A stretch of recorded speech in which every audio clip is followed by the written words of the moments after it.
میرے محترم بھائی اور بہنوں، حج آدم علیہ السلام سے شروع ہوا ہے۔ عبادات میں کوئی اجتہاد اور عقل نہیں، جیسے اللہ نے کہا ہے ویسے کرنا ہے۔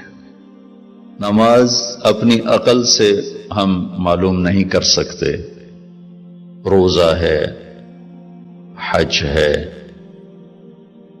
عبادات میں جیسے آسمان والے نے بتایا اور جیسے جناب رسول اللہ صلی اللہ علیہ وسلم نے کر کے دکھلایا، بس ہم نے وہ کرنا ہے۔ باقی چیزوں میں معاملات ہیں، زندگی کی باقی ضروریات ہیں، اس میں زمانے کے لحاظ سے سوچ بچار بھی ہے، تبدیلی بھی ہے، اجتہاد بھی ہے۔ عبادت اسے کہتے ہیں جس میں بس جو اللہ نے کہا، جو اس کے نبی نے فرمایا، کر کے دکھایا، ویسے کرنا ہے۔ ہمارے نبی پاک کا میں تھوڑا سا آپ کو مختصر خاکہ حج کا بتا دیتا ہوں۔ جناب رسول اللہ صلی اللہ تعالی علیہ وسلم نے حج کا جب اعلان فرمایا، یہ 10 ہجری، تو اطراف سے قبائل جمع ہوئے، کوئی 12,000 کا مجمع اکٹھا ہو گیا مدینہ میں۔ 25 تاریخ کو بروز ہفتہ آپ نے نماز ظہر سے پہلے غسل فرما کے 2 چادریں احرام کی نیت کے بغیر 2 چادریں باندھ، کرتا بھی اتار دیا، تہمد بھی اتار دیا۔ سحارا ایک بستی ہے جو آج کل مسقط میں آتی، وہاں سے ایک کپڑا آتا تھا، اس کی آپ نے 2 چادریں لی۔ پھر آپ نے ظہر کی نماز کے بعد اپنے پورے قافلے کو لیا، ذوالحلیفہ جس کو آج کل ابیار علی کہتے ہیں، یہاں آپ نے آ کر قیام فرمایا، اور عصر، مغرب، عشاء اور فجر اور ظہر 5 نمازیں آپ نے یہاں ادا فرمائیں۔ آپ گزر رہے تھے کہ جبریل ہے کہ یا رسول اللہ، اللہ فرما رہے ہیں یہ پاک وادی ہے، یہاں آپ قیام فرمائیں۔ ایک رات کی قیام کے بعد صبح آپ نے فجر کی نماز کے بعد غسل فرمایا، خوشبو لگائی، اپنے بالوں کو تیل لگایا، پھر شہد لگایا۔ شہد گوند کا کام دیتا ہے، چونکہ اب ننگے سر جانا تھا تو بال بڑے تھے آپ کے، شانوں تک آئے ہوئے تھے، تو آپ نے ان کو شہد لگا کے نا وہ جوڑ دیا، آپس میں جوڑ دیا۔ اور عائشہ رضی اللہ تعالیٰ نے آپ کو خوشبو لگائی۔ جسم پہ خوشبو لگا سکتے ہیں احرام سے پہلے، احرام کے کپڑے کو نہیں، جسم پہ خوشبو لگا سکتے ہیں احرام کی نیت کرنے سے پہلے۔ بالوں میں، مانگ میں آپ نے خوشبو لگائی۔ پھر اس کے بعد آپ نے ظہر کی نماز ادا فرمائی اور آپ اونٹنی پہ سوار ہوئے اور قبلہ رخ ہو کر آپ نے کہا لبیک حجۃ اللہم لبیک، آپ نے حج کا احرام باندھا۔ تو جبریل آئے کہ یا رسول اللہ، اللہ تعالیٰ فرما رہے ہیں عمرے کو شامل فرمائے۔ وہاں سے آپ چلے، آپ کے ساتھ کوئی 12,000 کا مجمع تھا، اور آپ ملل میں آپ نے قیام فرمایا۔ ملل سے نکلے روحا میں پہنچے۔ روحا میں کنواں ہے، وہاں 70 نبیوں نے قیام کیا ہے حج کے دوران، حج پر جاتے اور آتے ہوئے۔ وہاں آپ نے بھی قیام فرمایا، رات بھی ٹھہرے۔ روحا سے چل کر آپ افایا پہنچے، افایا سے عرج پہنچے، عرج سے ابوا پہنچے۔ ابوا پہنچے تو سامنے بستی تھی جہاں آپ کے سارے انتظام کیے گئے تھے رہائش کے، اور یہ قافلہ 12,000 کا اب 60-70,000 کا ہو چکا تھا۔ تو ابوا میں آپ کی والدہ کی قبر ہے، حضرت آمنہ رضی اللہ تعالیٰ عنہ کی قبر مبارک ہے۔ تو آپ سڑک سے یوں ہٹ گئے، اندر پہاڑوں میں چلے گئے۔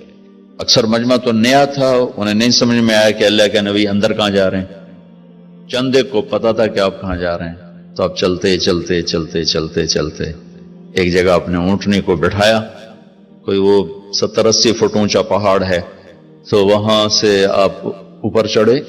یہ اپریل کا مہینہ تھا اور ماں کی قبر کے سرانے تشریف لائے، اور یوں اپنے گھٹنے اٹھائے اور ہاتھ یہاں رکھے اور سر یہاں لیا، یہ پوزیشن بنائی جیسے چھوٹے بچے بناتے، اور پھر جوں سرہانے بیٹھ کے رونا شروع کیا۔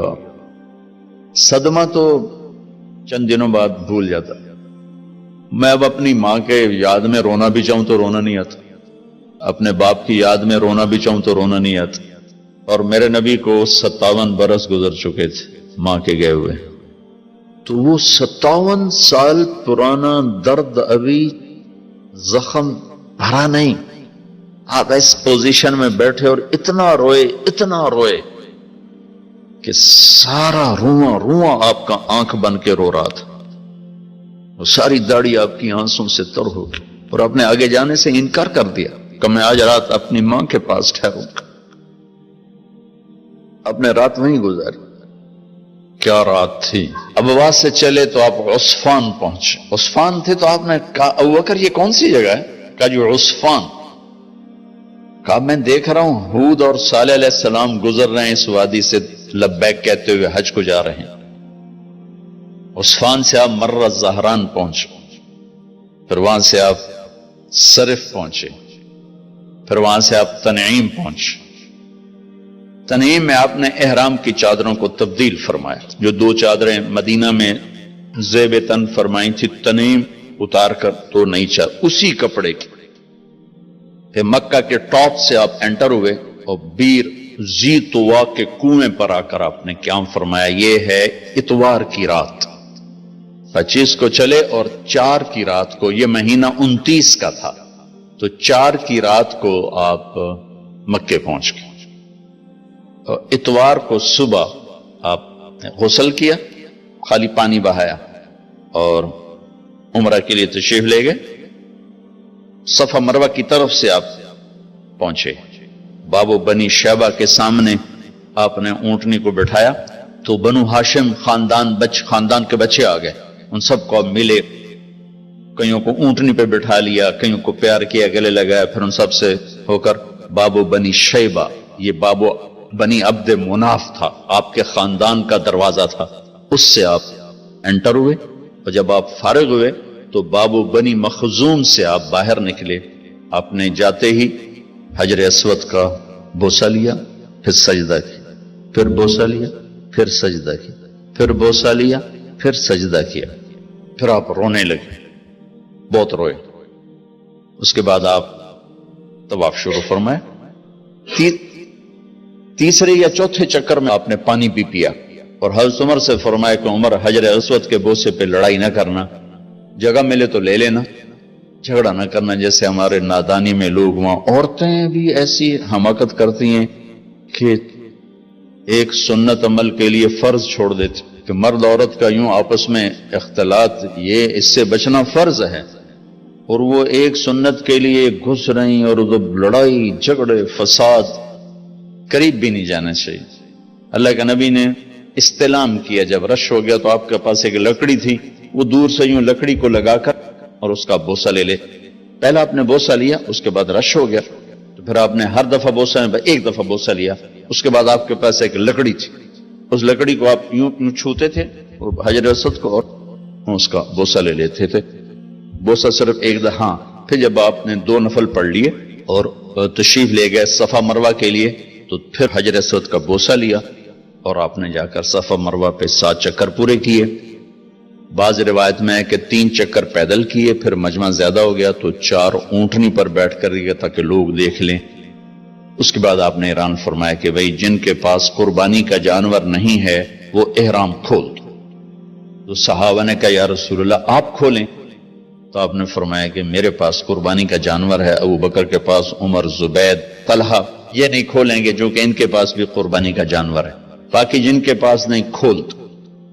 تو سب نے کھول دی، اور حج افراد بھی تمتع بن گیا، حج قران بھی تمتع بن گیا۔ اب نہیں ہو سکتا، اب جو نیت کریں گے وہی کرنی پڑے گی، لیکن اللہ کے نبی کا خاص حکم تھا تو سب کا حج تمتع بن گیا۔